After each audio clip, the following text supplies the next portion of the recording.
Olá, queridos! No capítulo de hoje, nós vamos encontrar Moisés trazendo à memória de Israel os seus vários atos de rebeldia contra Deus no deserto e de como foi grande o amor e a paciência e a misericórdia de Deus para com eles. Mas qual seria a importância de relembrar algo tão negativo? Isso era importante porque uma das estratégias de Satanás é nos fazer lembrar o que nós devemos esquecer e nos fazer esquecer o que nós devemos lembrar. Então, se nós não nos lembrarmos dos nossos pecados passados e de como Deus teve misericórdia de nós, será muito fácil repetir os mesmos erros e cair nas mesmas armadilhas pecaminosas de antes. Em um sentido mais amplo, a vida e a morte, tanto física quanto espiritual, dependiam da fé e da obediência do povo de Israel. Caso contrário, eles jamais poderiam entrar na Terra Prometida e derrotar aquelas nações poderosas que habitavam naquela região, porque o Senhor não iria adiante deles para lhes dar vitória. Moisés mencionou a tragédia de Baal-Peor por influência de Balaão. Lembra? Ali Israel pecou quando caiu na imoralidade sexual e espiritual com as mulheres de Moabe. Moisés deixou bem claro que se eles rejeitassem a Deus, teriam o mesmo destino dos 24.000 rebeldes mortos pelo Senhor em Baal-Peor. O povo de Deus deve tomar muito cuidado na amizade com o mundo e guardar-se para não ser contaminado pelo mundo e acabar amando as coisas do mundo e se conformando com o mundo. Na realidade, a intenção de Deus, tanto com o povo de Israel como com a sua igreja, sempre foi mostrar a todas as nações como Ele é grande e poderoso. E nós fazemos isso através da fé e da obediência à sua palavra. Depois, Moisés orientou o povo a ensinar os mandamentos do Senhor aos seus filhos e aos seus netos.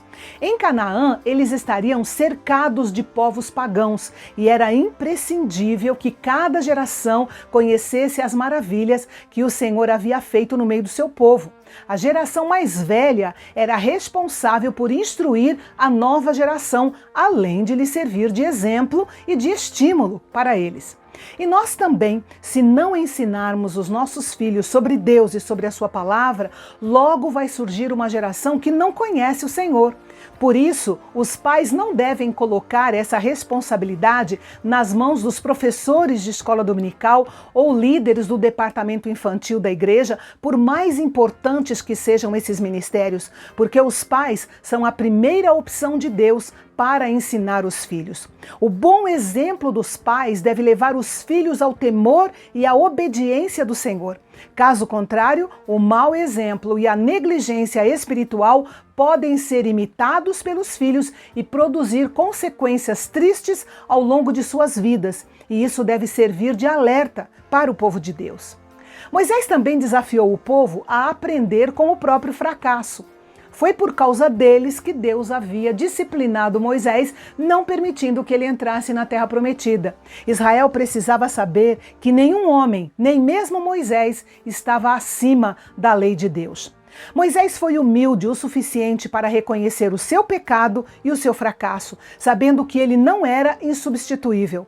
Aliás, é perigoso quando alguém na obra de Deus começa a pensar que está fazendo algo que ninguém mais pode fazer, achando que é insubstituível. Ora, se um ministério está centralizado em uma só pessoa, então é um ministério humano e não divino.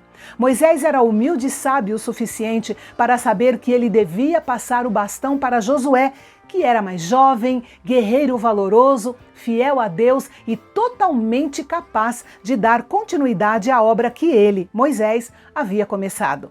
Ele deixou muito claro para toda a nação que se eles desobedecessem ao Senhor e se envolvessem na adoração aos ídolos pagãos, eles seriam removidos da terra prometida e espalhados entre as nações. Mas, mesmo assim, se eles buscassem ao Senhor seu Deus de todo o coração, Ele não os abandonaria totalmente no exílio. E quando eles estivessem prontos para voltar para o Senhor também estaria pronto para recebê-los de volta. Veja como é incrível o amor e a misericórdia do Senhor para com Israel e para conosco também, não é mesmo? Israel precisava ter sempre em mente que eles tinham um lugar especial no plano de Deus. Por isso, ele havia feito tantas maravilhas no meio deles. Da mesma forma, nós também temos um lugar especial no plano de Deus e também devemos considerar as maravilhas de Deus. Ele nos libertou do pecado, nos deu certeza de vida eterna, cura as nossas doenças, responde às nossas orações, nos dá graça e ânimo e fé para superar os momentos difíceis e muito, muito mais. Quando consideramos todas essas maravilhas, nosso coração se enche de gratidão e de certeza de que servimos a um Deus vivo e verdadeiro. E pensando no nosso contexto atual, quando nós consideramos todas as alternativas, servir a Deus acaba sendo a nossa única opção.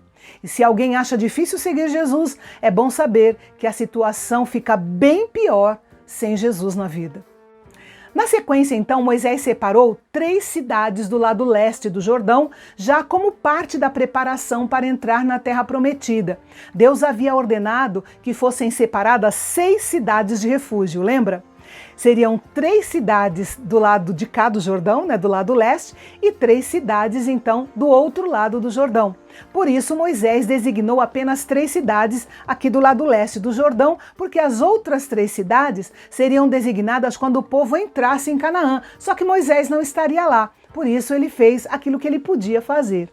Isso nos ensina que mesmo quando estamos limitados por algum motivo em cumprir inteiramente alguma tarefa em prol do reino de Deus, nós devemos fazer aquilo que está ao nosso alcance, porque Deus nunca nos pedirá algo que está além daquilo que a gente de fato pode fazer. E hoje eu vou ficando por aqui, mas eu volto amanhã com a recapitulação que Moisés fez dos 10 mandamentos e você não pode perder. Até lá!